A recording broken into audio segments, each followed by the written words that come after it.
Yeah, man. So as a lot of y'all have already seen, through the, through everywhere, bro. This nigga Luka is on the fucking Lakers now. This nigga Luka is on the fucking Lakers now. I don't know why. Definitely don't know how. And I definitely don't know how and why they traded for this nigga fucking AD. And that is not to say this nigga AD is not a great player, man. I'm nowhere near this nigga's level. Nowhere near this nigga's level, man. But at the same time, bro, you're not. LeBron! Shut up. Shout out flight. Shout out flight. Shout out flight.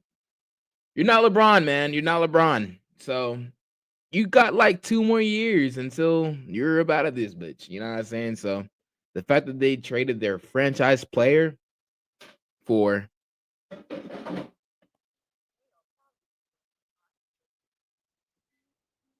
you lucky I didn't have no sound on my soundboard to say something about you, bro. But like you're on your last legs, man. I'm not gonna lie to you. Oh, thank you, baby. What were you trying to say to me? All was fine. Hey, take the plate. Why do you think I love the plate? I don't know. Yeah, you're not LeBron, AD. You're not LeBron, man. In the most polite and humble way possible, you are not LeBron. So I don't know what Mavs are thinking, but we're finna see now. We are finna see now. Prime Luka for AD and 1 pick. Why didn't they ask every team for their best package? Why do it now and not wait for the summer? Tristan Thompson said Luka getting traded from Dallas has to have a deeper story behind it, and he's right. So the details are the Lakers get Luka, Maxi Kleber, Markieff Morris. Mavs get AD, Max Christie, the Lakers first, and the Jazz have to be a third team in here to make it work. They get Jalen Hood-Schifino in 2 seconds. Now let's look at this really fast, man.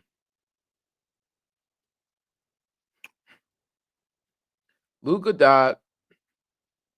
I don't know who bro is. This nigga looks pretty old. Not gonna lie to you. 80. Young nigga. 29th. First round pick. Young nigga. Round picks. I think that these niggas gotta fucking steal, man. The fucking Lakers gotta fucking steal, man. Like, well, they did get this motherfucking uncle looking ass nigga.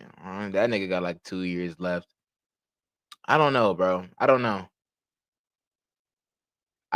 Because I think what Mavericks are trying to do right now, they're trying to focus on the future, making sure the roster is youthful, etc.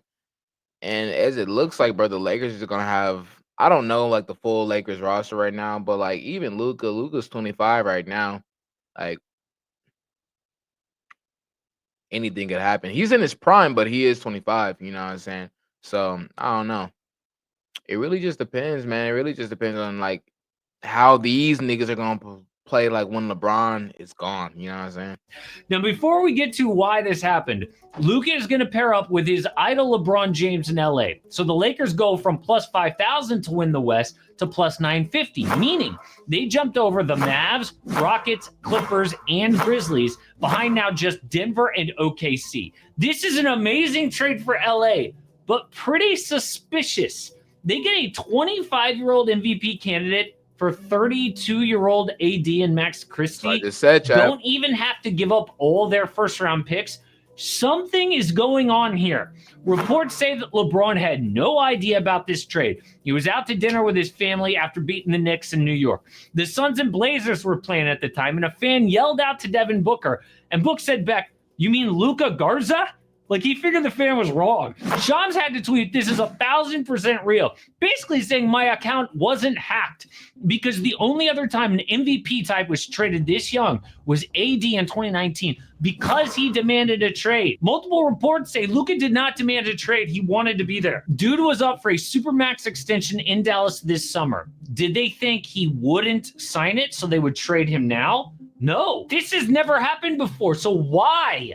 Well, ESPN says that the Mavs GM Nico Harrison picked up the phone and he called the Lakers' Rob Pelinka. They knew each other for years through Kobe. Nico could trust Pelinka to keep this quiet. The Mavericks were motivated to move Doncic because of his constant conditioning concerns. There had been significant frustration about Luka's lack of discipline regarding his diet and conditioning, which team sources considered a major factor in his injury issues. Yeah, man, you can't be a fatso in the fucking NBA, Brad. You can't be a fatso in anything damn near except for somewhere where your body needs to absorb the contact, like football, rugby, hockey. You know what I'm saying?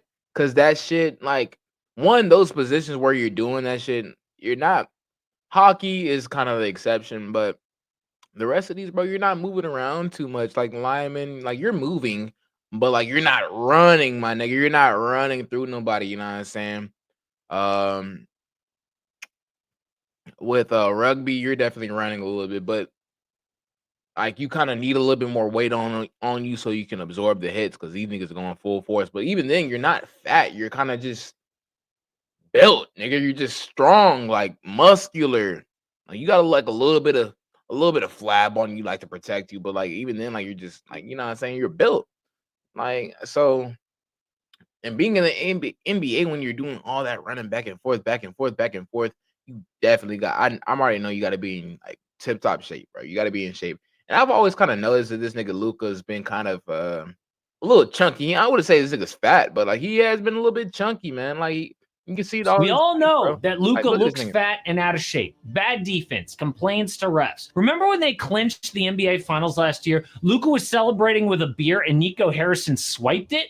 Look at Luka's face. We all thought it was hilarious. Yeah, not Dallas. Or when Brian Windhorst went off his face, we all thought Luka was celebrating with a beer and Nico Harrison swiped it?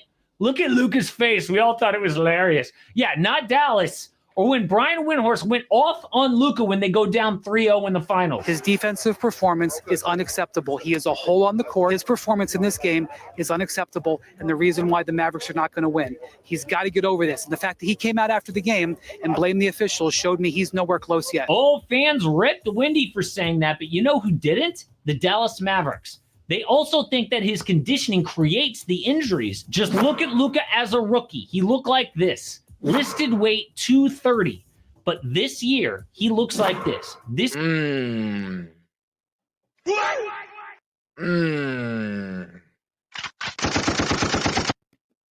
Nah, man.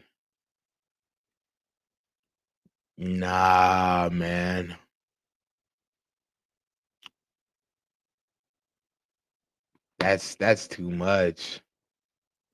That's too much, bro. You gonna have to drop that shit, Luka. This is a photo of Luka as of this week, okay? It's all his weight, according to ESPN, is around 270, a 40-pound difference, and it ain't damn. Dude has played just 22 games. Nigga, 40 pounds?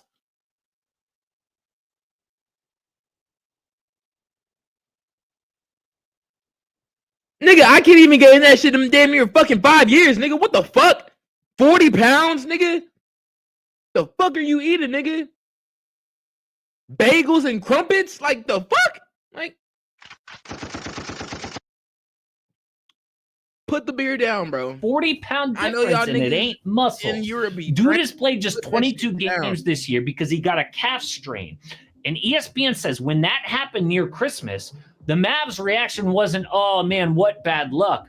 Their reaction was, "This is your fault. You wouldn't be injured if you were in shape." So the Mavericks are doing something that we've never seen. They're basically saying, we don't want to be the Pelicans with Zion. We don't want to be the Clippers with Kawhi. We don't want to be held hostage for years by a flaky superstar. we would rather take our chances and trade him. Normally, teams are too scared to do a deal like this, and they just spend year after miserable year with their star in and out of the lineup, moody as hell. I will bet that despite all their success recently, the last few years have been a nightmare for people who work in the team. Their lives were miserable, and they were like, F this. Yeah, man. Definitely. Because, Chad, if y'all see some shit in my teeth, bro, excuse it. Don't pay no mind. Just let it be. But anyways, I can definitely see the Maverick side of view about it, especially seeing niggas like Zion, like the niggas say, Kawhi, shit, Shaq, like seeing people who have let their health just kind of deteriorate. Motherfucking Derrick Rose, you're constantly investing all your money into this star player and stuff like that, and they're constantly hurt. Just they're still racking up a check from you, but they're hurt. They're not producing. They're injury prone. All this stuff and all these factors and everything like that. So I can definitely understand, like, you know, the investment side of it. Like, why am I gonna invest millions of dollars into this player if they can't even lose 20 pounds? Like this nigga gained 40 pounds, bro. 40 pounds. Like 270 is crazy. 270 is crazy, man. Like he definitely got to drop that shit. I see. Let's just move on. They are now betting that Luka will not be the next great player, that he won't win MVPs, he won't win championships. Instead, they're betting he is the next Zion. And this is why they did this trade. But it still doesn't explain why Anthony Davis, who is 32 years old and injury prone, they could have gotten more, right? I mean, Zach Lowe says a GM immediately texted him, what a terrible deal. You would think that the Mavericks could have gotten like 10 first-round picks. They could have gotten almost any superstar in the NBA, right? Except for like Victor Wembanyama. See, I think that's what it is, bro. It's just a deal. Like it's not like it's like crazy or anything like that. Like the reason for Maverick trading him is just for that. You know what I'm saying? For pennies. You know what I mean? Like you traded your gold piece for some dimes. Like that shit's kind of crazy. Shai Gilgeous-Alexander, Nikola Jokic. No offense. That's about it. I think the Warriors would have even thought about trading Steph Curry for Luka. Not saying that they would have done it for sentimental reasons, but I think that they would consider it. So why didn't they wait for this summer and just open up trade talks, get the best package? Because they want to win now. The Mavericks don't want like 10 first-round picks because they want to compete this year. And if they waited for the summer, it would have killed a playoff run this year. I think that Nico Harrison thought, look, if we open this up, we'll have our pick of almost any superstar except for those guys that I said. And Nico Harrison must have thought, but the guy we want more than anyone is Anthony Davis. So let's just make it happen right now. I'm not saying that that's the right thing to do or that's the best player for them.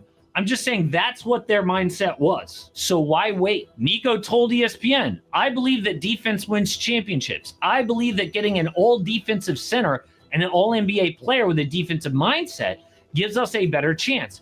We're built to win now and in the future.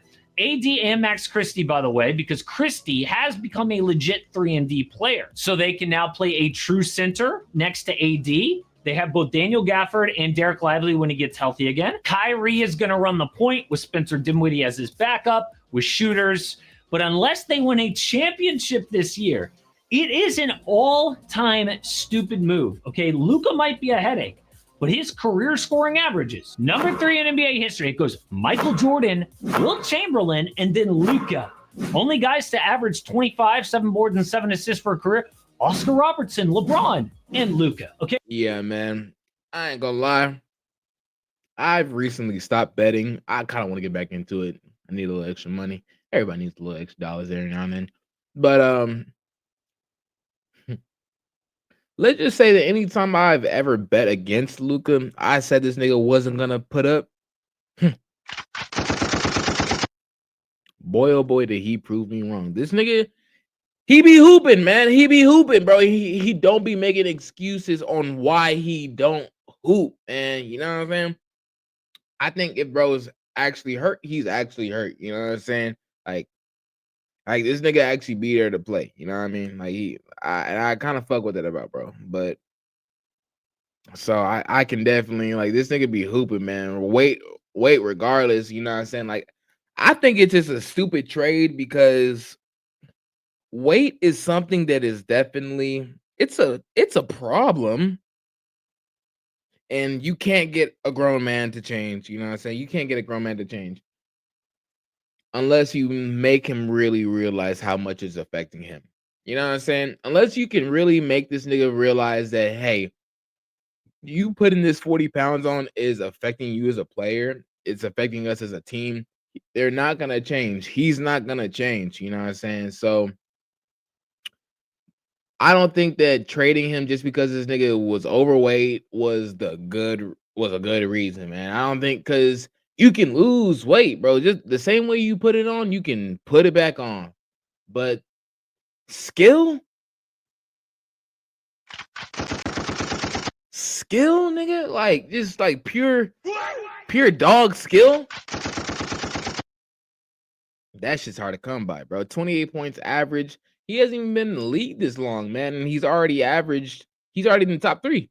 You know what I mean? Like that's hard, bro. That's tough. Okay, dude is clearly one of the best talents we have ever seen, and to trade a guy like that at 25 years old would be worse than the Clippers dealing SGA. Like when Charlotte traded Kobe for Vlade on draft night. Worse than OKC dealing James Harden to Houston. This guy must be such a pain in the butt for the Mavericks to be like, you know what? Let's just get him out of here, okay? That is how annoying it must be to have Luka in your life. But it's also a huge slap in the face to Luka, right? To be the first player ever dealt like this. And he's going to lose out on $160 million by not being able to sign that Supermax in Dallas. He can make that money up later in his career, but still. So is that enough to get Luka to change? Well, maybe being on the same team as his idol, LeBron, who has the most elite discipline ever, be a wake-up call for him. I'm actually kind of surprised that LA has better odds than the Mavericks right now because A, Luka is injured, and B, Dallas, it's true, is a more balanced roster right now, okay? AD and Kyrie are a natural fit. Luka and LeBron do similar things. Now their center is Christian Wood, okay? And what do they do with Austin Reeves? Do the Lakers really need a third one-way player to handle the ball? No. It makes sense now to trade Austin with that last draft pick to get a big man, but would it be even smarter to hold on to those assets to build for the future around Luka? Because now they've got like a 10-year window after LeBron. Maybe LA doesn't want to go all in for this season. Honestly, this is the most shocking trade of all time. We are going to learn a lot more about why it happened.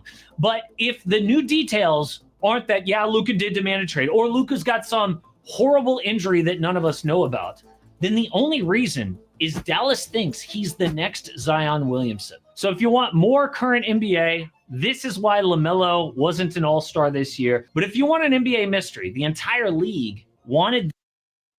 Yeah, man, that's that, bro. Crazy trade. Crazy trade, bro. I would not believe this shit if I didn't see it from my own fucking 2 eyes. I don't think that was a good trade, Mavs. I do not think that was a good trade, Dallas. I think you niggas low-key fumbled the bag with that one, man. I'm not gonna lie. But if you think it was worth it, only God and time can tell, man. Only God and time can tell. I wonder if you niggas can hear this shit. I don't know. But let me know how y'all feel about that the trade in the comments down below, man. But until then, I love y'all. Catch you later. We out.